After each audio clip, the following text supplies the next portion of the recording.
మన జగన్మోహన్ రెడ్డి సైతం అల్లు అర్జున్ ఎప్పుడూ మర్చిపోలేని రోజు. ఉదయం ఇంట్లో కుటుంబ సభ్యులతో సంతోషంగా ఉన్న అల్లు అర్జున్కు పోలీసులు ఊహించని షాక్ ఇచ్చారు. కేవలం 24 గంటల్లోనే Allu Arjun arrest, court, jail, bail, arrest అన్నీ చకచకా జరిగిపోయాయి. సంధ్య థియేటర్ తొక్కిసలాట కేసులో అల్లు అర్జున్ కు హైకోర్టులో ఊరట లభించింది. ఆయన దాఖలు చేసిన క్వాష్ పిటిషన్ పై విచారణ చేపట్టిన ఉన్నత న్యాయస్థానం 4 వారాల మధ్యంతర బెయిల్ మంజూరు చేస్తూ ఆదేశాలిచ్చింది. బన్నీ వేసిన క్వాష్ పిటిషన్ పై హైకోర్టు విచారణ జరిపింది. సుమారు గంటన్నర పాటు ఇరువురు లాయర్లు తమ వాదనలు వినిపించారు. అనంతరం ఉన్నత న్యాయస్థానం అల్లు అర్జున్ కు మధ్యంతర బెయిల్ ఇస్తూ ఆదేశాలు జారీ చేసింది. పూర్తిస్థాయి బెయిల్కు నాంపల్లి కోర్టుకు వెళ్లాలని సూచించింది. ప్రీమియర్ షో సందర్భంగా ఈ నెల 4వ తేదీన రాత్రి హైదరాబాద్ సంధ్య థియేటర్ వద్ద జరిగిన తొక్కిసలాటలో రేవతి అనే మహిళ మృతి చెందింది. ఆమె కుమారుడు శ్రీతేజ తీవ్రంగా గాయపడ్డాడు. ఈ ఘటనకు సంబంధించి నమోదైన కేసులో నిందితుల్లో ఒకరిగా అల్లు అర్జున్ గుర్తించారు. ఇందులో భాగంగా శుక్రవారం ఉదయం 11:45 జూబ్లీహిల్స్ పోలీసులు అల్లు అర్జున్ నివాసానికి వెళ్లారు.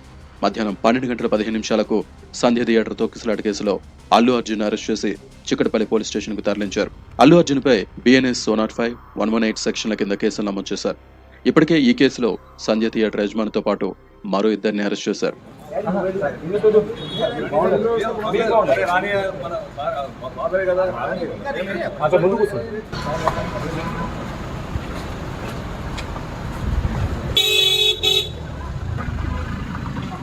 అల్లు అర్జున్ అరెస్టు నేపథ్యంలో చిక్కడపల్లి పోలీస్ స్టేషన్ కు అభిమానులు భారీగా చేరుకున్నారు. ఇక మధ్యాహ్నం 1 గంట సమయంలో పోలీసులు రిమాండ్ రిపోర్ట్ను రెడీ చేసి వైద్య పరీక్షల కోసం అల్లు అర్జున్ ని గాంధీ ఆసుపత్రికి తరలించారు. గాంధీ ఆసుపత్రిలో అల్లు అర్జున్ కు వైద్య పరీక్షలు పూర్తి కావడంతో వెంటనే నాంపల్లి కోర్టుకు తరలించారు. నాంపల్లి కోర్టులో అల్లు అర్జున్ కేసుపై విచారణ జరిగింది. వాద ప్రతివాదనలు విన్న నాంపల్లి కోర్టు 14 రోజుల పాటు జ్యుడిషియల్ రిమాండ్ విధించింది. దీంతో పోలీసులు బన్నీని చెంచల్గూడ జైలుకు తరలించారు.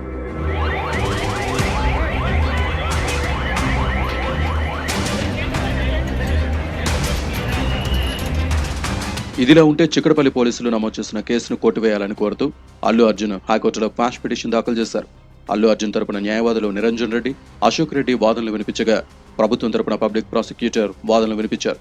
ఈ సందర్భంగా అర్నబ్ గోస్వామి మహారాష్ట్ర ప్రభుత్వం కేసులో బాంబే హైకోర్టు ఇచ్చిన తీర్పును ఉదహరించడంతో వాటి ఆధారంగా హైకోర్టు మధ్యంతర బెయిల్ మంజూరు చేసింది.